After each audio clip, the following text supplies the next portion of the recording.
Jadi sekarang Indonesia ini kalau mau pilpres ribut banget, rame banget. Disangka dengan pilpres nanti akan milih presiden yang hebat, akan maju negara ini. Tidak. Negara ini bisa maju dengan ilmu pengetahuan. Dengan akhlak yang mulia. Kata Imam Hasan Basri mengatakan, kebangkitan Islam, kemajuan Islam, bukan dengan kekuasaan dan bukan dengan materi duniawi, tapi dengan ilmu pengetahuan. Ringkasnya beginilah. Sekarang kita ini kalau mau Islam maju, butuh orang kayak Imam Syafi'i, butuh orang kayak Ibnu Sina, butuh orang kayak Al-Farabi Al-Kindi, butuh orang kayak Imam Asy'ari, Imam Ghazali, butuh orang kayak Imam Ar-Razi. Kira-kira bisa nggak mencetak lagi itu? Melahirkan Imam Razi lagi, melahirkan Imam Syafi'i lagi, bisa nggak itu?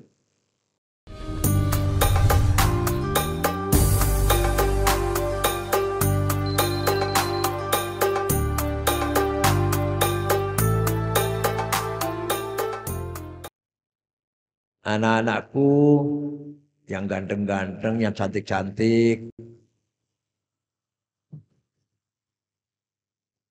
Alhamdulillah pesantren At-Taqofah sudah 9 tahun. Sudah meluluskan 120-an. 125 lulusan aliyah.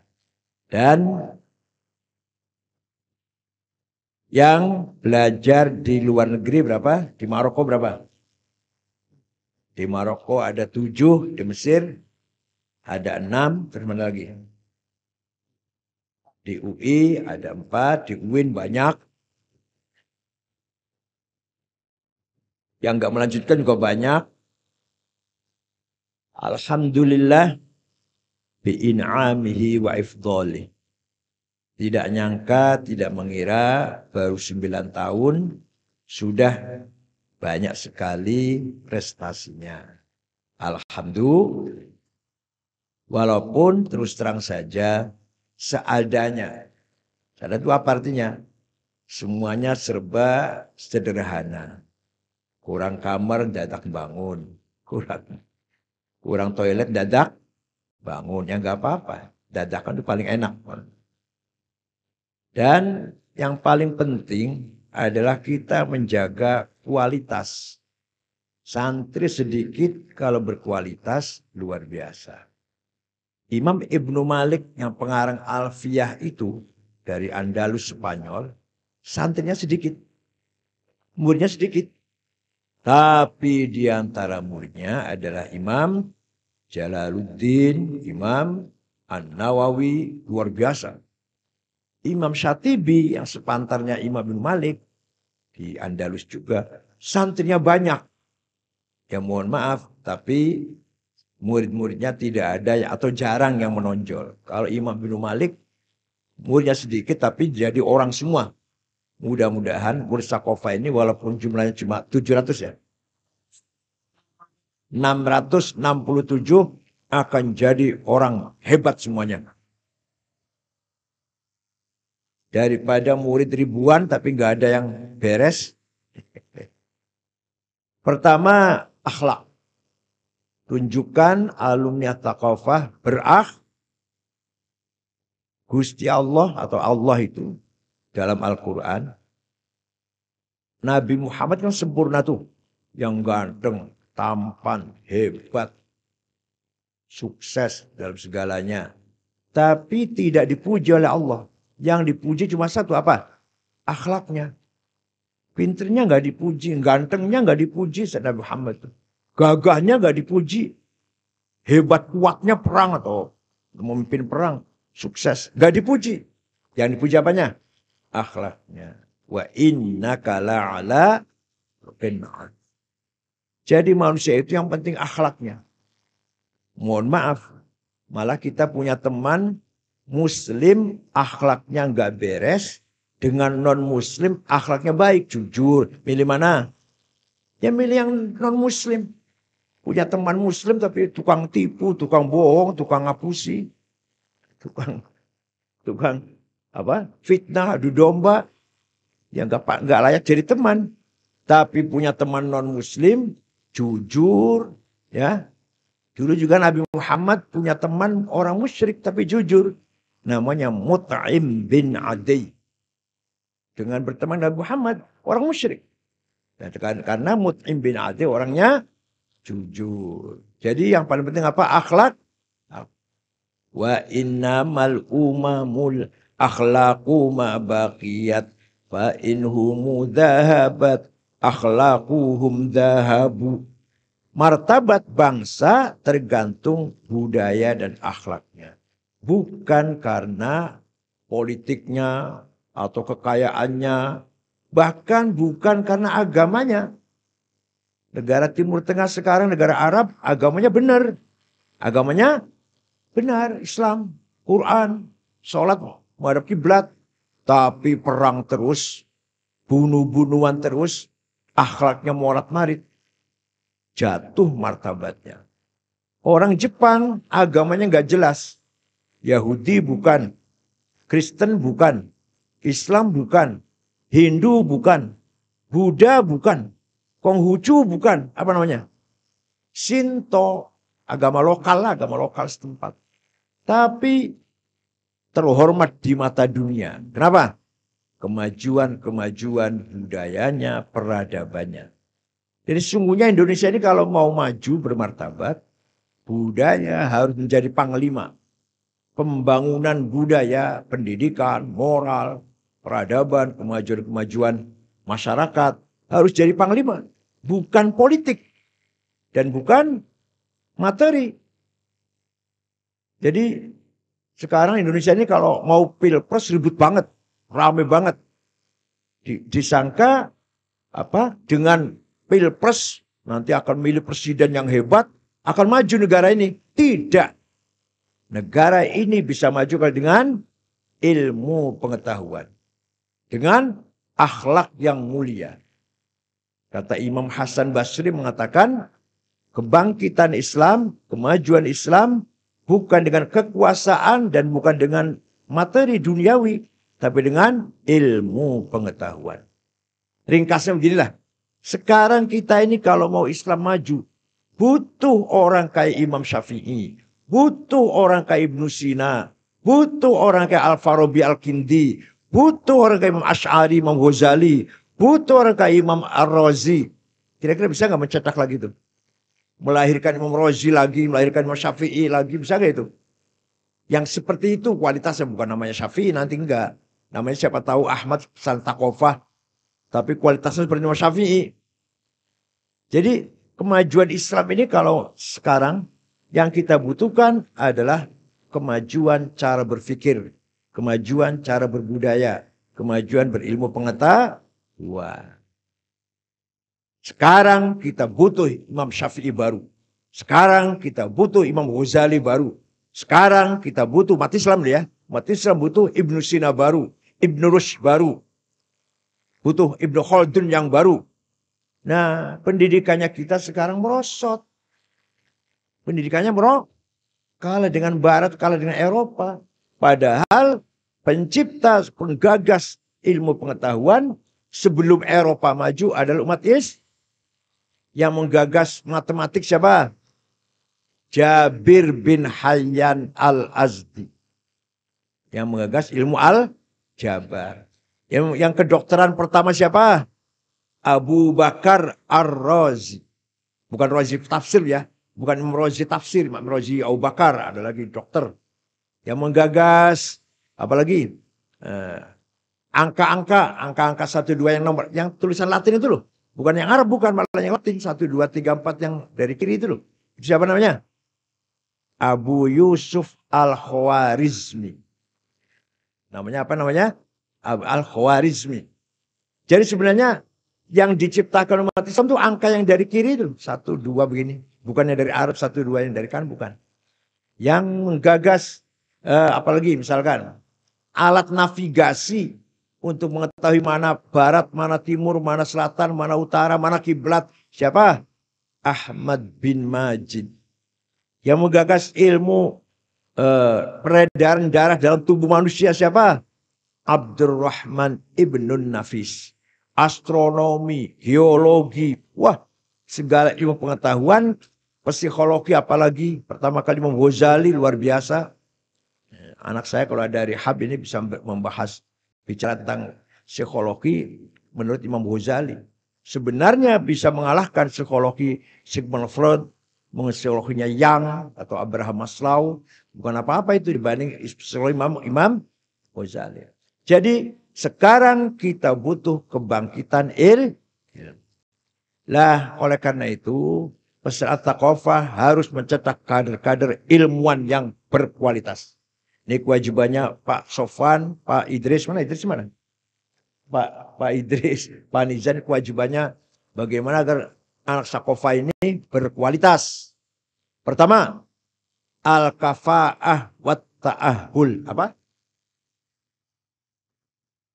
Profesional.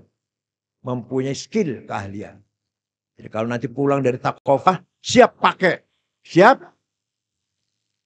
Jadi mandor pasar? Siap. Jadi imam musola? Ya. Jadi mandor, mandor. Tukang ngawinkan orang? Ya. Jadi apa itu namanya? Jadi apa itu namanya itu? Penghulu. Ngimami tahlil? Ngimami itu mimpin barisan. Mimpin barisan itu barisan apel-apel. Upacara ya siap. Jadi RT? Alhamdulillah. Jadi presiden ada nggak? Jadi presiden siapa ini?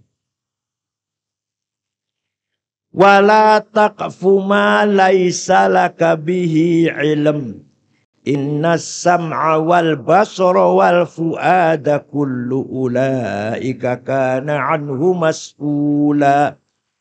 Jangan sampai kita memegang pekerjaan yang kita tidak mampu. Plonga-plongo nanti, lohak-lohok. Harus apa tadi? Profesional. Ini Quran. Jangan sekali-kali kamu ikut campur memasuki wilayah persoalan lah atau pekerjaan yang kamu tidak ngerti. Nanti kamu memegang pekerjaan yang kamu gak ngerti, nanti diketawain orang. Jadi kalau kamu ingin mendapatkan pekerjaan profesi, harus siap pakai at-ta'ahul. Itu namanya ya, apa? Ya. Yang kedua, al-infitah. Nanti pulang dari sini harus menjadi orang yang terbuka. Open-minded. Tidak boleh tertutup. Harus terbuka. Mau kerjasama dengan siapa saja. Hubungan dengan siapa saja. Mau kenal dengan non-muslim. Kenal dengan non-NU, kenal dengan orang luar negeri, harus siap itu artinya apa? Artinya siap tuh sama tinggi. Selevel gitu, jangan kamu kenal dengan nanti ya sederajat. Nanti kamu kenalan dengan Dan Ramil dingkluk nanti gini. Dan Kapolsek takut ini. Jangan. Gimana? Dengar. Angkat. Kenal dengan orang kaya gini gitu nantinya. Kenal dengan orang kaya, setara. Dengan pejabat, setara. Gitu loh. Siap? Percaya diri. Athiqah bin nafas. Al-i'timad alan nafas. Jangan takut, jangan minder. Kalau dia orang, kita juga. Dia laki-laki, kita juga. Dia makan nasi, kita juga. Ya Allah, apa bedanya itu? Kenapa kita harus takut pada pejabat? Jangan takut. Harus setara. Kenapa kita takut dengan orang kaya? Jangan takut. Gitu ya. Nah, kecuali dengan kiai. Oleh kiai harus paham tidak?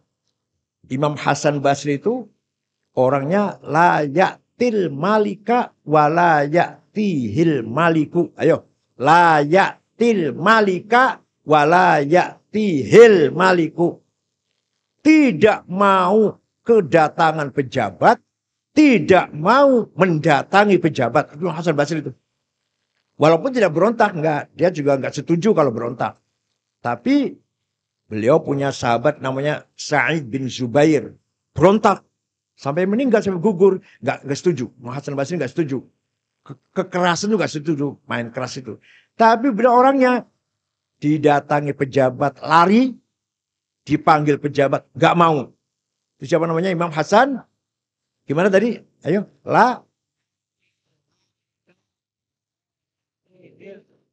awas kamu nanti kalau di rumah gitu harus. Jangan jangan tunduk pada pejabat. Ya tapi bukan jangan seperti Hasan Basri yang nggak usah. Pejabat datang silakan datang ke rumah. Tapi jangan murahan. Dengar gitu ya. Jangan murahan, jangan tunduk, jangan takut, jangan minder, jangan kecil hati. Itu namanya al-infitah, keterbukaan tapi dengan mempertahankan harga diri. Yang ketiga, at-ta'awun ma'al akharin. Wa ta'awanu 'alal birri wat taqwa. Kalau mau sukses harus kerjasama. Di dunia ini nggak bisa sendirian.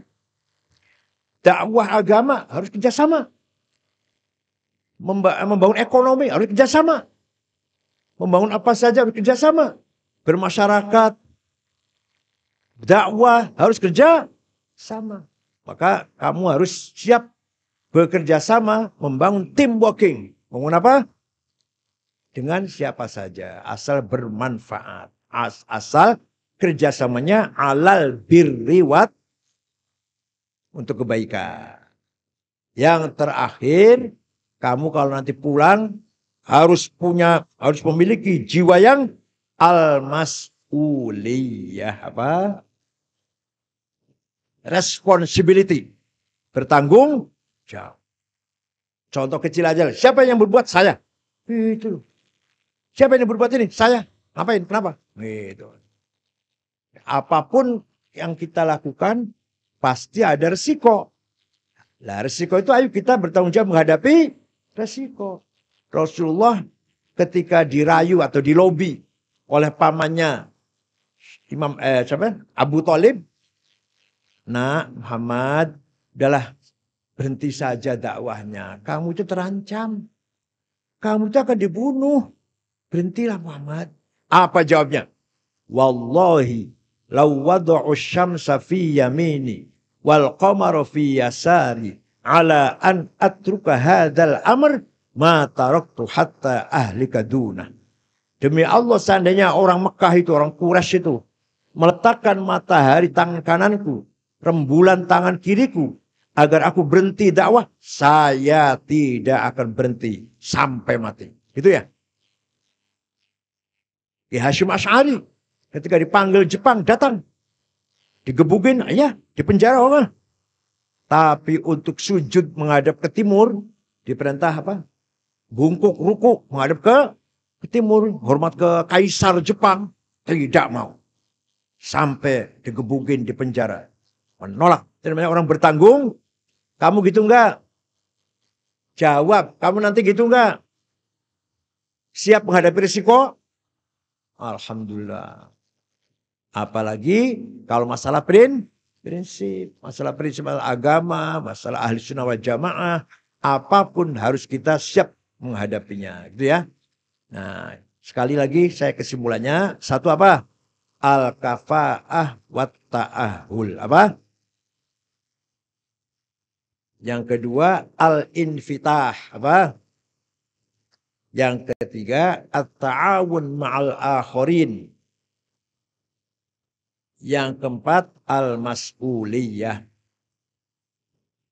Jadi itulah kalau ingin menjadi orang militan dalam dakwah Islam atau dakwah Ahlussunnah wal Jamaah. Militan. Harus kita bangun diri kita ini militan. Jangan dulu bicara membangun orang lain. Bangunlah dirimu sendiri dulu.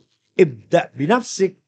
Kita punya prinsip, kita punya prinsip perjuangan, kita punya mabda, kita punya visi misi, orang lain diajak oleh kita.